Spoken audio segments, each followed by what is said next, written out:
Hello students, आज की class में हम स्टार्ट करेंगे pair of linear equations in two variables. ये 10th क्लास का थर्ड चैप्टर है। तो आज सबसे पहले तो हम क्या करने वाले हैं, इस चैप्टर में क्या क्या है इसका ओवरव्यू लेंगे एज ए फ्रेशर। ओके, फिर उसके बाद थोड़ी सी डीप नॉलेज लेंगे कि किस कॉन्सेप्ट के तहत ये चैप्टर बनाया गया है। आज कोई एक्सरसाइज नहीं होगी, उसका सेक्शन हमारी नेक्स्ट वीडियो से आएगा। आज की क्लास में सिर्फ ओवरव्यू लेने वाले हैं और वो भी ब्रीफ ओवरव्यू लेने वाले हैं। थोड़ा सा डेप्थ जाएंगे लेकिन उस स्केल पर जाएंगे जो एज ए फ्रेशर आप समझ सके। ओके, तो देखिए यहां पर आपको पता लग गया कि पेयर अगर है, पेयर तो इसका मतलब क्या हो गया। पेयर का मतलब क्या है कि दो इक्वेशन है। पेयर का मतलब दो इक्वेशंस के साथ हम डील करेंगे। और लीनियर इक्वेशन है, लीनियर का मतलब होता है लाइन, यानी कि रेखा कहते हैं हिंदी में, रैखिक समीकरण भी कहते हैं, ठीक है ना। तो लीनियर का मतलब लाइन है, तो अब यानी कि आपको कर्व ड्रॉ नहीं करना, लाइन से रिलेटेड कॉन्सेप्ट या लाइन से रिलेटेड प्रॉब्लम्स ही डील करेंगे इस चैप्टर में। उसके बाद वेरिएबल्स कितने बोले हैं इसने, दो वेरिएबल बोले हैं। तो लाइन एक वेरिएबल की भी होती है, दो वेरिएबल की लाइन भी होती है और तीन वेरिएबल की लाइन भी होती है। अभी इसके बारे में डिस्कशन करेंगे कि क्या होता है एक, दो और तीन वेरिएबल। फिलहाल अगर मैं पूरे चैप्टर का ओवरव्यू करूं तो चैप्टर के अंदर सबसे पहले पेयर ऑफ लीनियर इक्वेशंस यानी कि इक्वेशंस के बारे में बात की गई है। ऑफ कोर्स इसके पेयर के बारे में बात की गई है, यानी कि वो कैसे दिखती है वो दिखाया जाएगा, उसके बारे में कुछ कॉन्सेप्ट बताएंगे। फिर ग्राफिक मेथड ऑफ सॉल्यूशंस, यानी कि ग्राफ के द्वारा, यानी जब आप ग्राफ बनाएंगे बाय यूजिंग द ग्राफ, आप उसका सॉल्यूशन कैसे निकालेंगे। And that word is very important, this is solution. Solution जो है ये बहुत इंपॉर्टेंट वर्ड होता है, तो सॉल्यूशन को ही समझना होगा पहले तो हमें कि सॉल्यूशन क्या है, क्योंकि पूरे के पूरे चैप्टर में यही चलने वाला है। उसके बाद यहाँ पर एल्जेब्रिक मेथड दे रखा है, एल्जेब्रिक मेथड ऑफ सॉल्यूशन भी बोल सकते हो। तो एल्जेब्रिक मेथड में आप जो पढ़ेंगे substitution method, eliminating method, elimination और क्रॉस मल्टीप्लिकेशन मेथड, ये तीन मेथड पर डिस्कशन करेंगे। और क्वेश्चन जो है वो इन तीन मेथड में से कोई भी मेथड आपको जरूर मिलेगा जिससे सॉल्व करने के लिए स्पेसिफिक पेपर में कहेगा, इससे रिलेटेड क्वेश्चंस बनते हैं। ओके, क्वेश्चन तो ग्राफिक मेथड के लिए आएंगे। उसके बाद equations reducible to pair of linear equation, ये लास्ट का टॉपिक और बहुत इंपॉर्टेंट है, बहुत ज्यादा इंपॉर्टेंट है, क्योंकि पहले उस इक्वेशन को रिड्यूस करते हैं किस फॉर्म में, सिंपल लीनियर फॉर्म में, और फिर उसके बाद सॉल्व करते हैं। यानी पूरे चैप्टर का ओवरव्यू करूं तो ये पूरे चैप्टर्स के टॉपिक्स हैं जो आप समझेंगे, और एक एक करके हम जब एक्सरसाइज वाइज पढ़ेंगे, जब आपको वीडियो लेक्चर्स के थ्रू एक एक करके टॉपिक समझाया जाएगा विद डिटेल नॉलेज, तब आपको क्लियर होगा कि हाँ क्या है। ये तो लास्ट तक पहुंचने में टाइम लगेगा। आज की क्लास में हम क्या समझ रहे हैं, आज की क्लास में हम समझ रहे हैं कि क्यों पढ़ रहे हैं हम इसे, बस इतनी सी बात है कि क्यों हम इस पर इतना ध्यान देंगे, क्यों हमारे इस सिलेबस के अंदर ये चैप्टर है। बस ये क्यों का सवाल जो है, जो क्यों सवाल है इसका जवाब ढूंढेंगे, बस और कुछ नहीं करेंगे। तो क्यों को पूछते हैं सबसे पहले, तो उसके लिए एक एक करके मेरी बात को सुनिएगा। ये है टू वेरिएबल की लीनियर इक्वेशन, मैं बात करता हूं वन वेरिएबल। पहले तो वन वेरिएबल की एक इक्वेशन अपनी तरफ से रैंडमली बना लेता हूं। एज यूजुअल आपने पॉलिनोमियल पढ़ा होगा, तो px या fx बोल दो, आप उसे px भी बोल सकते हो या fx फंक्शन ऑफ x भी बोल सकते हो। मैंने कहा px is equal to x plus का वन, x प्लस का वन, मैंने एक इक्वेशन लिखी px is equal to x plus का वन, सिंपल सी लीनियर इक्वेशन है। कितने वेरिएबल हैं इसमें, variable, you know the variable, आपको पता होना चाहिए वेरिएबल, जो भी ऐसी फॉर्म जिसको रिप्लेस करके कोई नया नंबर बनाया जा सके, that form is called variable, like x y z। Generally common we say that variable is x y z। Otherwise कोई भी ऐसे नंबर्स जिसकी जगह पर कोई और नंबर रखा जा सके, उसे वेरिएबल कहते हैं। जैसे कि मैंने कहा x की जगह पर मैं एक भी रख सकता हूं, अगर मैं x की जगह एक रख दूंगा तो यहां पर आ जाएगा px, यानी कि px की जगह तो 1 रख दिया, is equal to 1 plus 1, this is 2। मैं x की जगह पर 2 भी रख सकता हूं, अगर मैं 2 रखूंगा तो p2 इज इक्वल टू कितना आ जाएगा, 2 plus 1 is equal to 3। x की जगह पर मैं 3 भी रख सकता हूं, तो p3 इज इक्वल टू हो जाएगा, यहां पर रखेंगे तो 3 प्लस 1 इज इक्वल टू 4। तो ऐसे बहुत सारी वैल्यूज मैं x की जगह पर रख सकता हूं, so that's why x is called variable. एक बात समझ में आती है। ओके, कितने वेरिएबल हैं इस पार्टिकुलर इक्वेशन में, इस इक्वेशन में कितने वेरिएबल हैं। आप कहेंगे सर इसके अंदर सिर्फ एक वेरिएबल है, ये हमारे इस चैप्टर का पार्ट नहीं है। अगर मैं एक दूसरी इक्वेशन आपके सामने बना के दिखाऊं, px या fx से भी जनरली आप रिप्रेजेंट कर सकते हो। मैं पॉलिनोमियल की बात कर रहा हूं क्योंकि ये आपने लास्ट चैप्टर में पढ़ा है। fx फंक्शन ऑफ x को रिप्रेजेंट करता है, ठीक है। तो फिलहाल अगर मैं बात करूं यहां पर px की, तो ये मैंने लिख दिया 3x प्लस का y इज इक्वल टू, या x प्लस का लिख देते हैं और सिंपल बनाते हैं, x प्लस का y।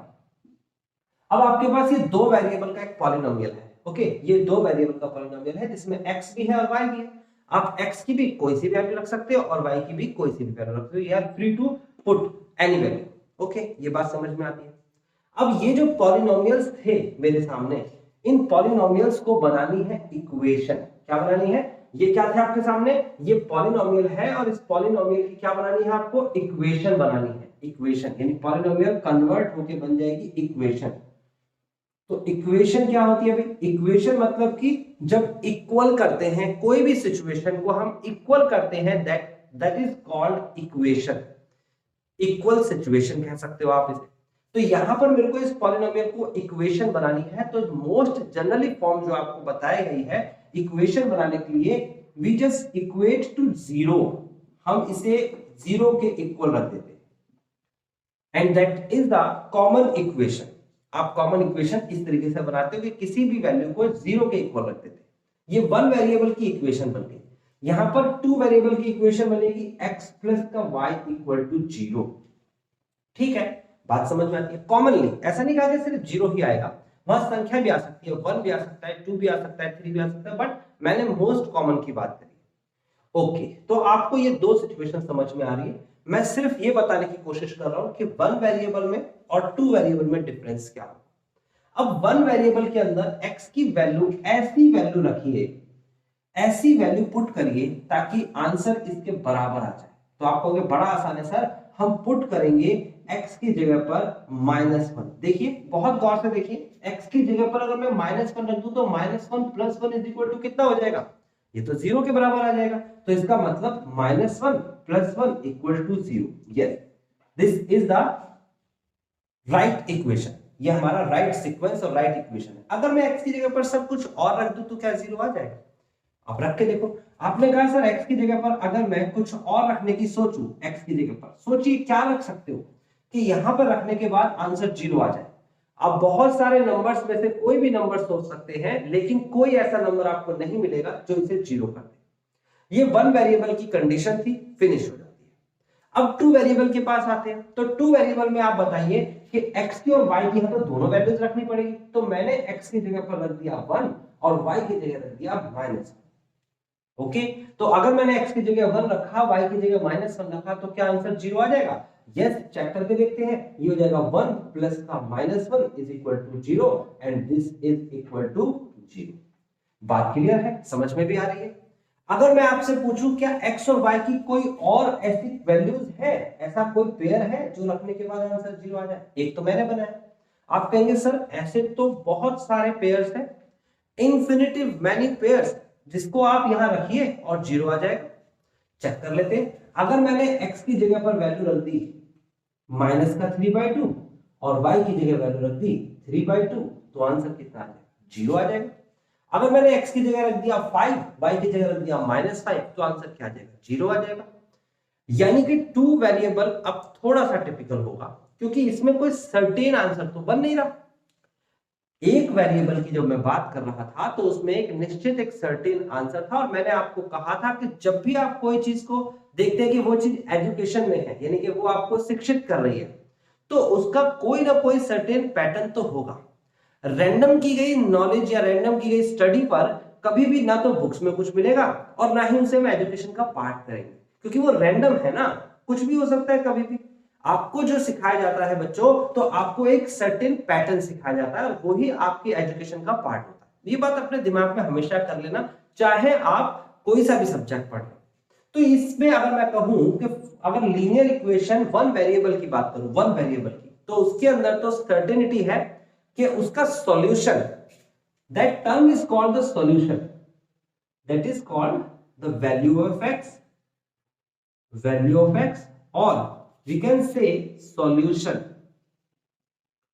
solution of px कह लो, है ना, px अगर मैं नाम दे दूं इसका, तो px का सॉल्यूशन क्या है ना? तो इसका मतलब सॉल्यूशन ऑफ px, इस इक्वेशन का सॉल्यूशन क्या है sir? Solution, the most important word जो पूरे के पूरे चैप्टर में घूमने वाला है। ग्राफिक मेथड से भी सॉल्यूशन ढूंढेंगे, अलजेब्रिक मेथड से भी सॉल्यूशन ही ढूंढेंगे, और इन मेथड से हम हर चीज के लिए सॉल्यूशन। तो आपके दिमाग में सबसे पहला क्वेश्चन आना चाहिए, सर सॉल्यूशन ही क्या चीज होती है?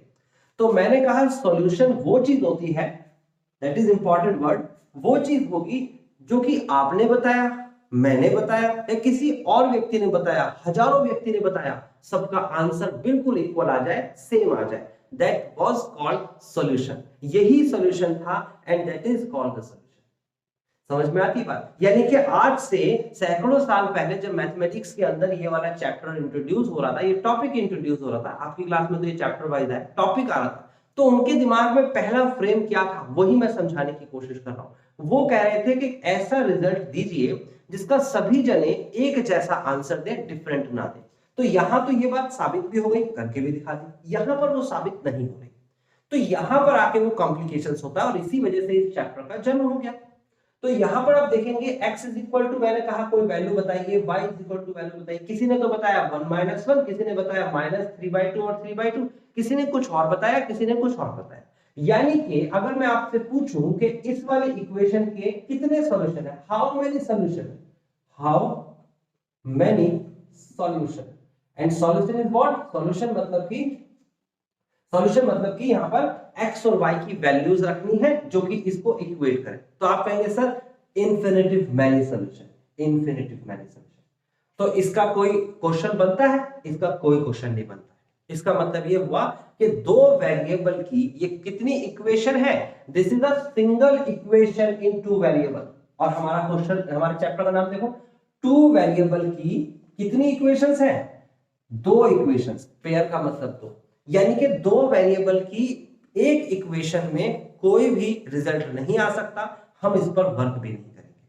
हाँ, एक वेरिएबल की एक इक्वेशन का रिजल्ट आता है तो इस पे वर्क हो चुका है, मैंने आपको पॉलिनोमियल पढ़ा दिया था, और वही सॉल्यूशन था, वो मेन चीज थी इसकी। ठीक है, अब ये अगर सिंगल पे नहीं आ सकता, यानी कि सिंगल के लिए तो एप्लीकेबल ही नहीं है, सिंगल इक्वेशन के लिए दो वेरिएबल एप्लीकेबल ही नहीं है। क्यों नहीं है? रीजन बताया, मैनी सॉल्यूशन आ रहे हैं। अब मैं बात कर रहा हूं कि दो वेरिएबल की दो इक्वेशन की। अब आ जाते हैं हम इस चैप्टर के पास। देखिए ये चैप्टर क्या कहता है। अब इस चैप्टर में एक जनरल सी इक्वेशन बना के दी है, this is a general equation, general equation. और जनरल इक्वेशंस में जो आपको बताया गया है स्टार्टिंग में, वो ये बताया गया है कि a1x प्लस का b1y प्लस का c1 is equal to 0, a2x plus b2y plus c2 is equal to 0। अब देखो यहां पर a1 b1 और c1 जो है, ये a1 b1 c1, ये a2 b2 c2, ये सारे के सारे कांस्टेंट है, कांस्टेंट फिक्स नंबर, जिसके बारे में हमें पता होगा। अलग अलग क्वेश्चन में अलग अलग नंबर्स होंगे, लेकिन फिक्स होगा, एक क्वेश्चन में एक चीज पता होगी। बट ये x और y के बारे में हमें नहीं पता, अनसर्टेनिटी है। अब ये दो इक्वेशन का एक साथ बिहेवियर देख रहे हैं। ठीक है, जो हमने पहले देखा उसमें क्या था, जरा देख लेते हैं एक बार। x plus y is equal to 0 है, तो इसको हम ग्राफिकली देखते हैं, ग्राफिकली, क्योंकि स्टार्टिंग का जो पॉइंट है वो क्या है, ग्राफिकली है आपके सामने। तो ग्राफिकली पहले इसको बनाते हैं दिमाग में। अब देखो ग्राफ जो है आपने 9th में बनाया होगा, और इस क्लास में, इस चैप्टर में ग्राफ को और डिटेल में बनाएंगे। बट अगर आपने 9th में नहीं बनाया है और आप 10th में अभी आ गए हैं, आपको ग्राफ के बारे में थोड़ी जानकारी नहीं है, तो जो मैं अभी आपको जानकारी दे रहा हूं उसको ले लीजिए और समझ लीजिए। आपको कोई प्रेशर नहीं डालना दिमाग पे, आपको कोई कॉपी किताब पेन लेके नहीं बैठना। ये सब चीजें आप चाहें तो लिख सकते हैं, अदरवाइज अभी जरूरत नहीं है। आज के इस वीडियो लेक्चर में सिर्फ और सिर्फ हम ये जान रहे हैं कि हम इसे क्यों पढ़ रहे हैं, बस इतनी सी तो बात है। अब वो क्यों वाला जो जवाब है आपको जब भी मिलेगा जब इस पूरे लेक्चर को तसल्ली से आप अपने माइंड में उतारते चले जाएंगे। अगर आप उतारेंगे नहीं, सिर्फ ऐसे ही देखेंगे, सरफेस पर देखेंगे, तो आपको समझ नहीं। तो मैं जो भी चीजें बताऊंगा या जो भी कैलकुलेशन करूंगा, वो कैलकुलेशन आपको समझ में नहीं भी आती है, फिक्र मत करिए, आप आगे बढ़ते चले जाना, पूरे वीडियोस को देखना। देन आपको फाइनली कंक्लूजन चाहिए कि हमें क्यों देखना है, बस इतनी सी बात है। ठीक है, और आपको ये नहीं कि ये ट्रीटमेंट नहीं आ रहा, ये सर ने बड़ी जल्दी से कैलकुलेशन कर दिया, या इसकी गुणा भाग तो मैं रुक गया, अभी लिखने पे बैठ नहीं, क्योंकि ये जितनी भी चीजें मैं करवा रहा हूँ एक एक टॉपिक की अलग अलग एक्सरसाइज, अलग अलग वीडियो लेक्चर्स बनेंगे, तो आप तसल्ली से चीजों को सीखेंगे। यहां पर जो चीज मैं जल्दी कराऊंगा वो तसल्ली से सीखेंगे। ओके, तो अभी मैं आपको बताता हूँ इसका ग्राफ कैसे बनता है। अगर आप में से किसी को ग्राफ बनाना नहीं आता, बनाना आता है तो बहुत अच्छी बात है। ग्राफ के लिए आप यहाँ पर एक टेबल ड्रॉ करते हैं और बहुत सिंपल है, x की वैल्यू रखना शुरू करेंगे। x की जगह पर 0 रखा, देखो यहाँ पर 0 रख के देखो जरा, आपने यहाँ रखो 0 प्लस का y इज इक्वल टू 0, तो फाइनली y की वैल्यू कितनी आ जाएगी, y की वैल्यू भी 0 आ जाएगी। x की वैल्यू 1 रख के देखिए, यहाँ पर रखिए 1 प्लस का y इज इक्वल टू 0, तो राइट में चला जाएगा, तो y की वैल्यू -1 आ जाएगी। अगर मैं x की वैल्यू रख देता हूँ -1 या फिर 2 रख देता हूँ, तो x की वैल्यू 2 रखूंगा तो y की वैल्यू कितनी आ जाएगी, -2। और इसी तरीके से x की वैल्यू -1 रखूंगा तो 1 आ जाएगी, x की वैल्यू -2 रखूंगा तो 2। ये सारी वैल्यूज है और ऐसी इंफिनिटिव नंबर्स ऑफ वैल्यूज आती चली जाएंगी, अलग अलग वैल्यूज इसे सेटिस्फाई कर रही है। ओके, क्यों? क्योंकि मैंने कहा दो वेरिएबल के अंदर तो इंफिनिटिव सेटिस्फैक्शन है। ओके, अभी आगे बढ़ते हैं। आगे अगर मैं इसका ग्राफ बनाऊं तो ग्राफ के लिए मैंने कहा था कि दो लाइन होती है एक दूसरे को क्रॉस जंक्शन पर मिलती है, ये रहा क्रॉस जंक्शन, और ये परपेंडिकुलरली क्रॉस करेंगी, इसको कहते हैं हम हॉरिजॉन्टल लाइन। कौन सी लाइन? Horizontal line. यानी कि ये है आपके पास x axis, positive of x उधर कहलाएगा, नेगेटिव ऑफ x लेफ्ट में कहलाएगा, राइट में पॉजिटिव लेफ्ट में नेगेटिव, इसे जीरो कहते हैं। ओरिजिन से ऊपर उठते हैं तो इसे कहते हैं वर्टिकल लाइन, और वर्टिकल में ऊपर की साइड होता है y पॉजिटिव और नीचे की साइड होता है y नेगेटिव। यहां तक की बात समझ में आती है? इसको लोकेट कर लेते हैं। x बराबर 0 और y बराबर 0, पॉइंट ये रहा। x बराबर 1, y बराबर -1, x की वैल्यू 1 राइट में मिलेगी और y की वैल्यू 1 माइनस का नीचे मिलेगी, देखो नीचे y माइनस का है। फिर उसके बाद 2 और माइनस का 2 यहां मिलेगा। उसके बाद x बराबर -1 लेफ्ट में मिलेगा और 1 इधर मिलेगा राइट में, देन माइनस का 2 and 2। तो मैंने कहा जिसको ये लोकेशन नहीं आ रही लोकेट करना, इसको मैं डिटेल में कराऊंगा तो आ जाएगा। फिलहाल ये लाइन मिलेगी ऐसे, थोड़ी टेढ़ी हो गई बट इसे सही कर लेना, ठीक है। ये आपके पास लाइन बनी, ये लाइन बनी है x plus y is equal to 0। अब मेरी बात को ध्यान से सुनिएगा, अगर मैं कहूं यहां पर, अगर मैं कहूं कि x की वैल्यू 4 और y की वैल्यू 5, तो कहेंगे सही कहता, देख लेते हैं। x की वैल्यू 4 रखेंगे, y की वैल्यू 5 रखेंगे, क्या ये 0 के बराबर है? आप कहेंगे नहीं सर, ये जो सिचुएशन है, ये जो सिचुएशन है ये इसे सेटिस्फाई नहीं कर रही है। तो इसका ग्राफिकली मीनिंग क्या है? यानी कि ये तो एल्जेब्रिक मीनिंग है, आप जब ग्राफ देखोगे तो एल्जेब्रिक आपने आंसर दिया कि सर सेटिस्फाई नहीं कर रही है। जो इसे सेटिस्फाई कर रही है that terms is called solutions, और जो सेटिस्फाई नहीं कर रही है वो सॉल्यूशन नहीं है, सिंपल सी बात है। लेकिन इसको ग्राफिकली कैसे देखेंगे, हम कैसे देखेंगे ग्राफ पे इसका मीनिंग क्या है? तो ग्राफ पे इसका मीनिंग है कि जो ये पॉइंट बनेगा, पॉइंट जिसे हम इस तरीके से रिप्रेजेंट करते हैं 4,5, तो ये जो पॉइंट है 4,5, देखो x बराबर 4, 1 2 3 4 और y बराबर 5, 1 2 3 4 5 ऊपर कहीं मिलेगा यहाँ पर। तो ये जो पॉइंट है 4,5, ये वाला पॉइंट, ये इस लाइन से गुजरता हुआ नहीं जा रहा, ये पॉइंट इस लाइन से गुजरता हुआ नहीं जा रहा, इसका ये मतलब। यानी ग्राफ का मतलब क्या हुआ, सॉल्यूशन का मतलब ग्राफिकली क्या हुआ कि जो एक पार्टिकुलर लाइन ड्रॉ की जाएगी, अगर उस लाइन पर सारे पॉइंट्स हैं x और y के, तो वो उसका सॉल्यूशन होंगे, और अगर उस लाइन पर नहीं है तो वो उसका सॉल्यूशन नहीं होंगे। सिंपल सी बात है, ग्राफिकली मीनिंग लाइन पर होना। अगर लाइन पर है, अगर लाइन ड्रॉ की जा रही है तो लाइन पर, कर्व ड्रॉ किया जा रहा है तो कर्व पर। फिलहाल तो अभी कर्व की बात ही नहीं की जाएगी, लाइन की बात की जाएगी। तो लाइन पर जितने भी पॉइंट्स हैं, और आप देखोगे ये इंफिनिटिव तक लाइन आप एक्सटेंड कर सकते हो, तो इसका मतलब इंफिनिटिव नंबर्स होते हैं। एक लाइन की बात समझ में आई। अब दो लाइन की बात करेंगे, तो दो लाइन पे भी अलग अलग तो इंफिनिटिव नंबर होते हैं, अलग अलग। यानी कि अगर मैं कहूं कि एक लाइन है मेरे पास, सपोज कर लेते हैं x plus y is equal to 1, और दूसरी लाइन है मेरे पास 2x plus y is equal to 2। ये दो अलग अलग लाइंस दे रखी है, एक ये। मैं इन दोनों लाइंस को देखता हूं तो इस पार्टिकुलर लाइन पर इंफिनिटिव नंबर्स होंगे और इससे लाइन ड्रॉ होगी। चलो बना के देख लेते हैं एक बार। मैंने यहाँ पर x की जगह पर 0 रखा, y की जगह 1 आया, y की जगह 0, x की जगह 1, ग्राफ तो ऐसे ही बनता है। उसके बाद आप यहाँ देखेंगे इसका ग्राफ बनाएंगे तो x की जगह 0 रखा, y की जगह 2 आया, y की जगह 0 रखा, x की जगह 1 आया। ठीक है, बात समझ में आती है? दोनों के अलग अलग ग्राफ बना देंगे। तो ग्राफ कैसे बनेगा? ग्राफ बिल्कुल सिंपल है, देखिए बहुत ध्यान से देखिएगा। मैंने आपको बोला है टेक्निकली नहीं देखिएगा, अगर आप टेक्निकली देखेंगे तो इस वीडियो का जो पर्पस है वो खत्म हो जाएगा। टेक्निकली इसका ग्राफ कैसे बना, ग्राफ को कैसे, ये सब चीजें तो आपको सिखाई जाएगी ना। पूरा चैप्टर है, बहुत लेंथी चैप्टर है, अच्छे से डिटेल में करेंगे। बट यहां पर समझना है कि हम इस चैप्टर की अप्रोच, जो अप्रोच दी गई है उस अप्रोच को पहले समझना है कि है क्या चीज, और ये इजीएस्ट तरीके से मैं समझा सकता हूं। फिलहाल मैंने आपको टेबल बनानी बताई, अगर आती है तो बहुत ही अच्छी बात है, कनेक्ट भी अच्छा कर रहे हैं आप, है ना, अच्छा पिक कर रहे हैं। और अगर नहीं आती है तो बेस्ट आप बस शांति से बैठे रहें और देखते रहें कि मैं क्या कहूं। मैंने कहा पहली इक्वेशन से मैंने इन्फिनिटिव मैनी वैल्यूज हो सकती हैं, इसकी बहुत सारी वैल्यूज हो सकती है। इसमें से कुछ वैल्यूज है जैसे x बराबर 0, y बराबर 1, x बराबर 1 और y बराबर 0, यानी कि एक लाइन ड्रॉ हुई कुछ इस तरीके से। और मैंने ये दो एरो लगाने का मतलब इस पे इन्फिनिटिव नंबर्स हो सकते हैं। इसका नाम भी रख देते हैं x प्लस का y इज इक्वल टू 1, इस लाइन का नाम रख दिया, यानी कि इस पर बहुत सारे पॉइंट्स होंगे जो लाइन के इधर इधर होंगे तो उसका सॉल्यूशन नहीं होगा, लाइन पे होना चाहिए। दो पॉइंट से मैंने एक लाइन बना।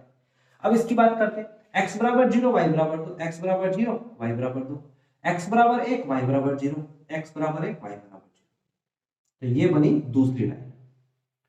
ध्यान से देखिएगा, ये दूसरी लाइन है, इसका नाम रख दिया 2x प्लस का y इज इक्वल टू।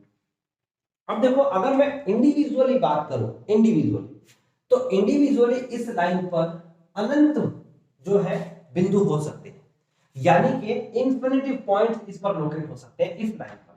और अगर इंडिविजुअली इसकी बात करूं, इस दो वेरिएबल वाली लाइन की, तो इसके अंदर भी बहुत सारे यानी अनंत यानी कि इंफिनिटिव जो है पॉइंट्स हो सकते हैं लोकेट। लेकिन अगर आप इन दोनों के बिहेवियर की बात करो तो आप देखो एक ऐसा पॉइंट आपको दिखता है जहां पर दोनों आके एक दूसरे को मिलते हैं, यानी कि कॉमन पॉइंट। कॉमन पॉइंट यानी कि solution, solution of these two equation, solution of these two equation is this point. और इस पॉइंट का नाम मेरे को पता है क्या था, ये रहा, सॉरी ये नहीं है, ये वाला, ये रहा इसका 1 0। क्या नाम है इसका सॉल्यूशन का? 1 0। यानी कि इन दोनों इक्वेशन, देखो अगर मैं आपसे कहूं what is the solution of this equation, आप कहेंगे this is the solution, this is also the solution and many more solution of this equation.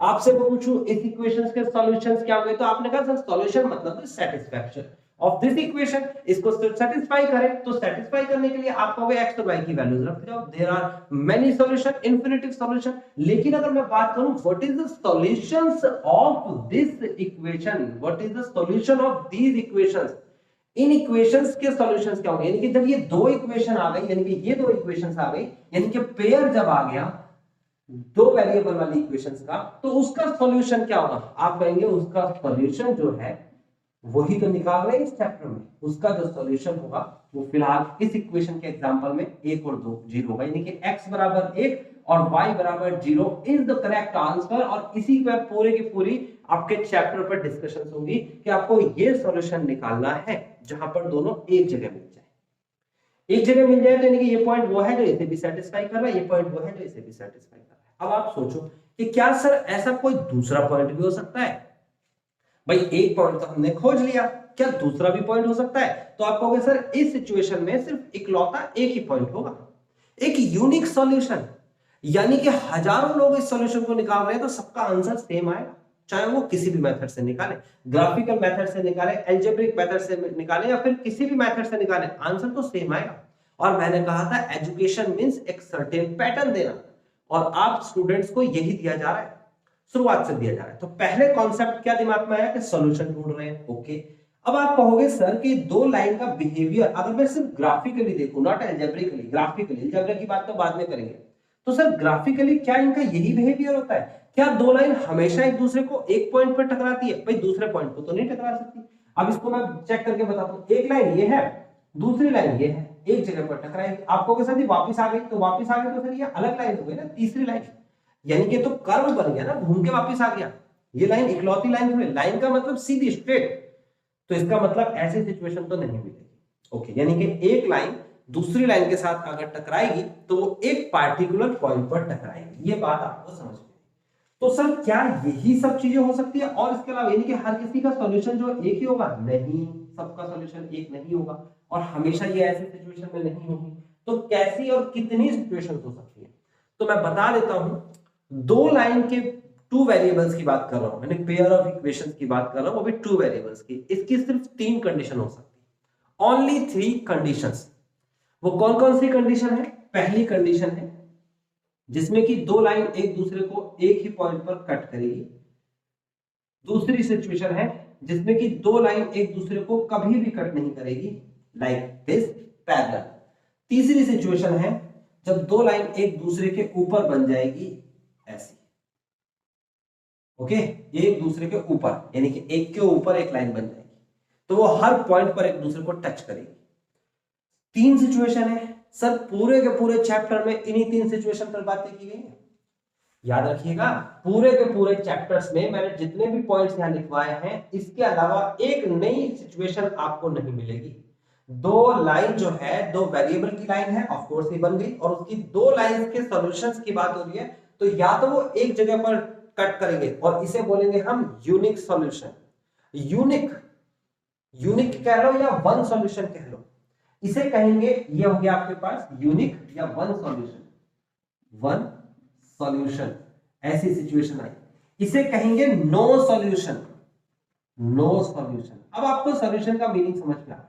Sir no solution मतलब कि ये दोनों लाइन जब एक दूसरी जगह मिली ही नहीं, तो ऐसा कोई भी नंबर नहीं है जो इसे भी सेटिस्फाई करे और इसे भी। इसे सेटिस्फाई करने वाले अलग बहुत सारे इंफिनिटिव नंबर्स है, इसे सेटिस्फाई करने वाले अलग बहुत सारे इंफिनिटिव नंबर्स है, लेकिन ऐसा कोई नंबर नहीं है जो इन दोनों को कॉमनली सेटिस्फाई करे। मिलेगा ही नहीं, क्योंकि ये दोनों पैरेलल है। अभी हम एग्जांपल्स भी देखेंगे, क्वेश्चंस भी करेंगे, तो आपको बात क्लियर होगी। इमेज दिमाग में डालिए कि नो सॉल्यूशन का मतलब पैरेलल लाइंस, क्योंकि वो कभी मिलेंगी नहीं। सॉल्यूशन का मतलब ही ऐसा होता है, क्योंकि सॉल्यूशंस तो इंडिविजुअली इसके तो बहुत हो सकते हैं ना। सॉल्यूशन का मतलब एक ऐसी सिचुएशन, एक ऐसी सर्टेन सिचुएशन जिसमें ये भी सेटिस्फाई हो और ये भी सेटिस्फाई हो, दोनों सेटिस्फाई हो। यहां पर बात करें तो इसे कहेंगे इंफिनिटिव मैनी सॉल्यूशन। यानी कि इस कंडीशन में कोई सॉल्यूशन नहीं हुआ। इस कंडीशन में जब दो लाइन पैरेलल है, इस कंडीशन में जब एक कट करती है, एक जगह पर इंटरसेक्ट करती है, तो एक सॉल्यूशन हुआ। इस सिचुएशन में जब ये लाइन पैरेलल्स है तो कोई सॉल्यूशन नहीं हुआ। इस सिचुएशन में जब ये एक दूसरे के ऊपर बनी है, कोइंसिडेंट कहते हैं इस सिचुएशन को, तो यहां पर मैनी सॉल्यूशन। बात क्लियर होती है? ग्राफिकली बात क्लियर होती है कि ग्राफिकली 3 सिचुएशंस होती है। अब इन्होंने क्या किया, इस ग्राफिकली को इस अलजेब्रिकली के साथ जोड़ा। ये अब आप कहोगे सर मैं ग्राफ बनाना ही नहीं चाहता, मैं सिर्फ ये इक्वेशन देखता हूं और मैं देखता हूं कि अब बताइए मुझे ये दो इक्वेशन कैसे पता लगे कि ये इंटरसेक्ट करेंगी, या दोनों इक्वेशंस पैरेलल होंगी, या दोनों इक्वेशंस कोइंसिडेंट होंगी एक के ऊपर एक। कैसे पता लगे सर? इससे देख के बताइए मुझे। तो इससे देख के बताना कहलाता है अलजेब्रिक मेथड, और इससे देख के बताना कहलाता है क्या? Graphic method. तो आपको समझ में आया? ग्राफिक मेथड मतलब ग्राफ को देख के बताना, अलजेब्रिक मेथड अलजेब्रा को देखकर बताना। लेकिन बताना क्या है सर? बताना तो एक ही चीज है, सॉल्यूशन। एंड सॉल्यूशन क्या है? तो दो वेरिएबल की बात करना है ना, तो सीधे शब्दों में बात करूंगा कि दो वेरिएबल का मतलब एक्स और वाई की वैल्यू। सर एक्स और वाई की वैल्यू कौन सी वैल्यूज? वो वैल्यूज जो एक पार्टिकुलर सिचुएशन को सेटिस्फाई करे। दैट मींस अगर ऐसी वैल्यू है तो एक यूनिक वैल्यू जो दोनों को सेटिस्फाई करे। इसमें तो कोई होगा ही नहीं एक्स और वाई की कॉमन वैल्यू, तो कह देंगे नो सॉल्यूशन। इसमें ऐसी बहुत सारी वैल्यूज होंगी। ठीक है, अब इसको इसके तरीके से कैसे समझें, यानी कि हम सिर्फ इक्वेशन देख के कैसे बताएं कि वो कौन सा सॉल्यूशन है? तो मैं बता देता हूं। पहली सिचुएशन को अलजेब्रिक तौर पे यही बताऊंगा, यहां लिखनी है। पहली सिचुएशन, अगर a1 अपॉन में a2 is not equal to b1 upon में b2, हमेशा हर जगह ये चीज बहुत मेहनत से खोजी गई और बताई जा रही है कि भाई हमेशा हर जगह अगर दो अलजेब्रिक इक्वेशन है और उसके ये coefficient, a1 is called the coefficient of x, Hindi में कहते हैं गुणांक, गुणा करने वाला अंक, यानी कि x के साथ गुणा करने वाला अंक कौन है? a1। तो a1 एक कोफिशिएंट है x का, b1 एक कोफिशिएंट है y का। तो x का और y का जो कोफिशिएंट है a2 और b2 भी कोफिशिएंट्स हैं, तो इनके बीच का बिहेवियर बताता है कि ये एक दूसरे को एक पॉइंट पर कट करेगा। जैसे कि मैंने बताया कि दो इक्वेशन दे रखी है, लाइक x प्लस का y इज इक्वल टू 1 और 2x प्लस का y इज इक्वल टू 1 लिख देते हैं, ठीक है ना, इस तरीके से लिख दिया। तो आप देखो x का कोफिशिएंट क्या है, यानी कि a1 is equal to 1, y का कोफिशिएंट क्या है, यानी कि b1 is equal to 1, x का कोफिशिएंट क्या है, यानी कि a2 इज इक्वल टू 2 और y का कोफिशिएंट क्या है, यानी कि b2 इज इक्वल टू 1। आप जरा इस सिचुएशन में रखिए इसे, देखो a1 अपॉन में a2 बराबर नहीं होना चाहिए b1 अपॉन में b2। तो आप देखेंगे a1 की वैल्यू है 1, a2 की वैल्यू है 2 और b1 की वैल्यू है 1 और b2 की वैल्यू है 1। क्या दोनों बराबर हैं? आपने बिना किसी ग्राफ के बता दिया कि इन दोनों लीनियर इक्वेशंस का जो बिहेवियर होगा, जो सॉल्यूशन होगा वो क्या होगा, वो एक जगह पर एक दूसरे को कट कर रहे होंगे, यानी कि वन सॉल्यूशन वाली इक्वेशन बन गई। कौन सी? ये वाली इक्वेशन, ये वन सॉल्यूशन वाली है। इसका ग्राफ बनाओगे तो एक जगह पर ही कट करेगा। अब आप कहोगे चलो सर सही है, ये तो बिना देखे पता लग गया, मेहनत भी बच गई, सीधा सीधा इस सिचुएशन से पता लग गया कि ये एक ही जगह पर कट करेगा। तो नो सॉल्यूशन में भी ऐसा कोई नियम है? हाँ, यहां पर भी कोई नियम है और वो है a1 अपॉन में a2 बराबर b1 अपॉन में b2 बराबर नहीं है c1 अपॉन में c2। अगर ऐसा हो जाए कि दो वैल्यूज बराबर है और तीसरी बराबर नहीं है तो उस सिचुएशन में कहते हैं नो सॉल्यूशन, वो हमेशा पैरेलल बनेगी, हमेशा। आप कोई भी एग्जांपल अपनी मर्जी से लेके देख सकते हो, अदरवाइज हम क्वेश्चंस तो करेंगे ही, फर्क टेंशन लेने की जरूरत नहीं है।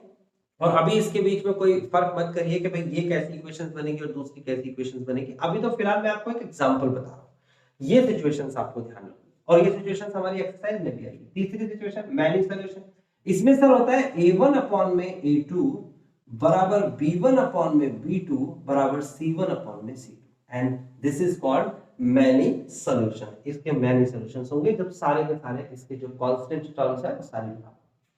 क्या समझ में आया? आपको समझ में आया क्या? ग्राफिक मेथड भी एक मेथड होता है, बहुत इंटरेस्टिंग मेथड है, चीजें ढूंढ रहे हैं, ग्राफ से ढूंढ रहे हैं और बना रहे हैं।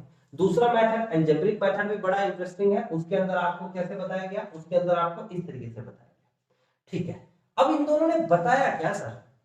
इन दोनों ने बताया कि जो दो इक्वेशंस थी इसका बिहेवियर क्या होगा, इन्होंने सिर्फ इतना बताया। याद रखना स्टूडेंट्स बहुत कंफ्यूज होते हैं इस चैप्टर के अंदर, सिर्फ इसलिए क्योंकि जो बच्चा ये कहता है कि सर एक चीज जान गया दूसरी चीज क्यों पूछ रहे हैं, तो मैं बताऊंगा दूसरी चीज इसलिए पूछी जा रही है क्योंकि वो डिफरेंट है। सर क्या इससे ये पता लगा कि x की वैल्यू क्या रखें? ये तो पता लगा कि ये जो दो लाइनें हैं, देखो ये वाली लाइन और ये वाली लाइन एक दूसरे को एक जगह पर कट कर दिया, दिमाग में एक इमेज आ गई ग्राफिकली। क्यों? क्योंकि आपने इससे बताया। लेकिन आप ये बताइए वो पॉइंट क्या होगा जिस पर x की और y की कोई वैल्यू होगी, वो x और y की वैल्यू क्या होगी? क्या इस सिचुएशन से x और y की वैल्यूज निकली? नहीं निकली। यानी कि x की और y की वैल्यूज हमें नहीं पता कि ऐसी कौन सी कॉमन x y की वैल्यू होगी जो यहां भी रखें और यहां भी रखें, आंसर दोनों का सेटिस्फाई करे। तो x और y की वैल्यू निकालना इस मेथड में सिखाया गया है। सब्स्टिट्यूशन मेथड एक मेथड है जिसके तरीके से, अब यहां पर क्या सिखा रहा है, ये कह रहा है कि x और y की वैल्यू ही निकालना सिखाएंगे। तो आप दिमाग लगाइए, सोचिए जरा, कनेक्ट करिए कि सर x और y की वैल्यू निकालने को कह रहा है लेकिन कॉमन वैल्यू को कह रहा है, इसका मतलब ये तो सिर्फ इसमें आ सकती है, इसमें तो होती ही नहीं है और इसमें तो बहुत सारी होती है, तो इसका मतलब हम इसी से रिलेटेड क्वेश्चंस पढ़ रहे होंगे यहाँ। अब उसके मेथड अलग अलग बताए गए हैं। एक सब्स्टिट्यूशन मेथड से भी सॉल्व करके दो वेरिएबल्स को x और y की वैल्यू निकाली जा सकती है, एक एलिमिनेशन मेथड से भी सॉल्व करके निकाली जा सकती है, एक क्रॉस मल्टीप्लिकेशन मेथड से भी बता सकते हैं। यानी कि तीन अलग अलग एक्सरसाइज है, तीन अलग अलग तरीके से सिखाया जाएगा, इसकी कोई टेंशन नहीं लेनी। लेकिन जब हम x और y की वैल्यू निकालेंगे तो आप सोचिए सर वो वैल्यू यूनिक वैल्यू होगी, इसके लिए मोस्ट प्रोबेबली एप्लीकेबल होगी, समटाइम्स इसके लिए भी आपको x और y निकालने के लिए कहेगा, लेकिन ये है आपके सामने एक वैल्यू जिसको हम सॉल्व करेंगे, नहीं इसको आगे बढ़ाएंगे। और उसके बाद मैंने कहा रिड्यूसेबल का मतलब होता है कुछ ऐसी इक्वेशंस होगी जिसको रिड्यूस करके हमें नॉर्मल इक्वेशंस बनानी होगी, इस तरीके की लीनियर इक्वेशंस। तो स्टूडेंट्स आपको आज के लेक्चर में क्या क्या समझ में आया? आपको समझ में आया कि हम इस चैप्टर को पढ़ रहे हैं x और y की वैल्यूज निकालने के लिए, ये तो आपको पहले भी पता था या फिर आपको थोड़े दिनों बाद पता चल जाएगा जब आप चैप्टर स्टार्ट करेंगे। लेकिन आपको यह समझ में आया कि वो x और y की वैल्यू उन लाखों करोड़ों अरबों संख्याओं में से कुछ यूनिक जगह होती है जहां पर वो सेटिस्फाई होती है। सेटिस्फाई यानी कि अगर मैं इसको इन जनरल बोलूं तो आप x की और y की वैल्यूज रख रख के देखिए, इस मेथड को, इन सबको फॉलो मत करिए। और रख के देखेंगे तो आप कहेंगे बहुत सारी संख्याएं यहाँ पर निकल के आती है, बहुत सारी यहाँ पर निकल के आती है। लेकिन एक ऐसी सिचुएशन है जहां पर ये दोनों के दोनों जो वेरिएबल्स वाली इक्वेशंस हैं वो सेटिस्फाइड हो रही है, यानी कि लेफ्ट साइड राइट साइड के इक्वल हो रहा है। इसको सर ग्राफिकली भी बताया गया है इस तरीके से, और इसको हम कंपेयर करते हैं कोफिशिएंट से भी इस तरीके से, और फिर एक्स और वाई की वैल्यूज भी निकालना सीखेंगे कि वो वैल्यूज क्या होती है, वो इन मेथड से। बस यही हमारा चैप्टर है आज का इंट्रोडक्शन। मैंने जो आपको बताया है, आप में से कई स्टूडेंट्स इसको नहीं देखेंगे, कोई फर्क नहीं पड़ता आपको तब भी, क्योंकि मैं जब इंट्रोडक्शन कराऊंगा एनसीईआरटी वाला, जो एनसीईआरटी में स्पेसिफिक लिखा है, उसमें एक सिचुएशंस क्रिएट करी है, एक आपको बताया गया है, एक सिचुएशन के अकॉर्डिंग उसको पढ़िएगा। आपका होमवर्क मैं आज का दे देता हूं कि इस चैप्टर की जब एनसीईआरटी आप ओपन करेंगे तो स्टार्टिंग में एक स्टोरी वाइज एक इंट्रोडक्शन दिया, स्टोरी टाइप की है, उसको पढ़ के समझने की कोशिश करेंगे। जब नेक्स्ट वीडियो लेक्चर होगा तो ऑफ कोर्स मैं उसे थोड़ा सा ब्रीफ डिटेल दूंगा, ब्रीफ में बताऊंगा लेकिन डिटेल दूंगा उसके बारे में, और उसके बाद आगे हम बढ़ जाएंगे, एक एक करके हम इस पूरी जर्नी को कंप्लीट करेंगे, एक्सरसाइज की जो भी हमारी है, और इस चैप्टर को ढंग से समझेंगे। ओके स्टूडेंट्स, मिलते हैं आप अगली क्लास में।